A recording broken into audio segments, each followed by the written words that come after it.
আসসালামু আলাইকুম, সবাই কেমন আছেন? তো আজকে আমি আপনাদের মধ্যে চলে আসলাম সমোচা বা রোল জাতীয় স্ন্যাক্সের জন্য যে শীটটা ব্যবহার করা হয়, তো সেই শীটটা কিভাবে তৈরি করা হয় সেই রেসিপি নিয়ে। তো এখানে আমি 3 থেকে 4 কাপ পরিমাণ ময়দা নিয়ে নিলাম। চাইলে এটা আটা দিয়েও তৈরি করা যাবে। তো এরপর আমি স্বাদ মতো লবণ দিয়ে দিলাম এবং হালকা কুসুম গরম পানি দিয়ে এখন আমি এই ডোটা তৈরি করব। তো এখানে আমি আস্তে আস্তে গরম পানিটা এই ময়দার সাথে মিশাচ্ছি এবং আস্তে আস্তে ডোটা তৈরি করছি। তো পানিটা গরম হওয়ার কারণে আমি একটু আস্তে আস্তে করছি।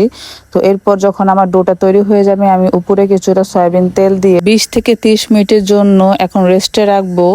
তো এই তো 30 মিনিট পর আমার ডোটাকে আমি আবারও মথে নিচ্ছি ভালো করে হাতের সাহায্যে। তো এরপর আমি এক একটা ছোট ছোট করে প্যারা তৈরি করছি। আমি এখন এই প্যারাগুলো দিয়ে রুটি তৈরি করব। আর রুটির পরে কিন্তু এই শীটটা তৈরি করা হবে। তো এখানেই তো আমার রুটিগুলো তৈরি করা শেষ। এখন আমি একটা রুটি নিয়ে নিয়েছি। তো সেই রুটির ওপর আমি তেল দিয়েছি, সয়াবিন তেল। রুটিটার মধ্যে পুরোটা রুটির মধ্যেই তেলটা মেখে নিতে হবে। তো এরপর আমি উপরে আবার ময়দা ছিটিয়ে নিচ্ছি। ময়দা ছিটানোর পর এর ওপর আমি আরো একটি রুটি দিয়ে দিয়েছি। তো এই রুটির ওপরও আমি সেম ভাবেই আবার সয়াবিন তেল দিয়ে পুরো রুটিটাকে মেখে নেব। মেখানোর পর এর ওপর আমি পুনরায় আবার ময়দা ছিটিয়ে ময়দাটাকেও মেখে নেব।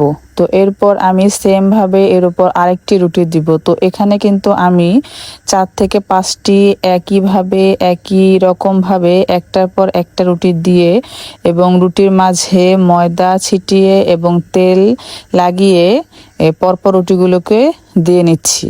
তো চাইলে আপনারা 4টা দিয়েও করতে পারবেন, আবার 5টা দিয়েও করতে পারবেন।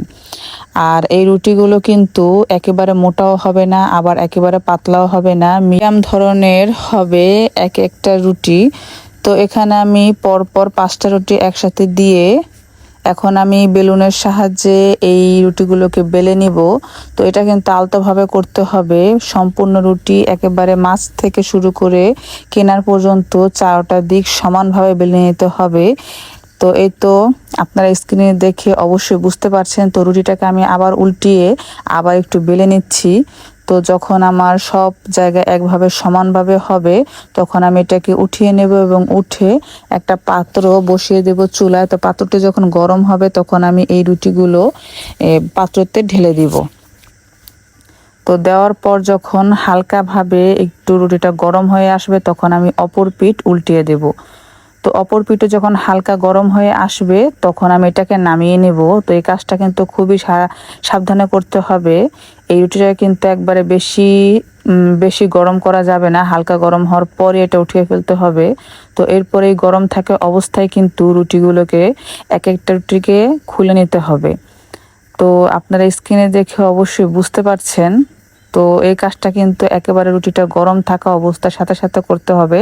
ঠান্ডা হয়ে গেলে কিন্তু এই রুটি একটা রুটি থেকে আরেকটা রুটি ছুটানো যাবে না। তো আমার ছুটানো শেষ। এরপর আমি এখন একটা কোণা সমানভাবে কেটে মাছ বরাবর আবার রুটিটাকে 2 ভাগ করে নিচ্ছি, যেহেতু আমি সমোচার জন্য শীটটা তৈরি করেছি। দোকানে কিন্তু ফ্রোজেন শীট অ্যাভেলেবেল পাওয়া যায়, যেগুলো আমরা বাজার থেকে কিনে এনে বাসায় নাস্তা তৈরি করে খাই। তো এইভাবে বাসায় তৈরি করে যদি আমরা ফ্রিজে সংরক্ষণ করে খেতে পারি, তাহলে কিন্তু আমাদের শরীর স্বাস্থ্য দুটোই অনেক ভালো থাকে। তো আপনাদের কাছে যদি আমার ভিডিওটি ভালো লেগে থাকে, অবশ্যই ভিডিওটি শেয়ার করে দেবেন এবং আমাকে একটি লাইক দিয়ে দেবেন।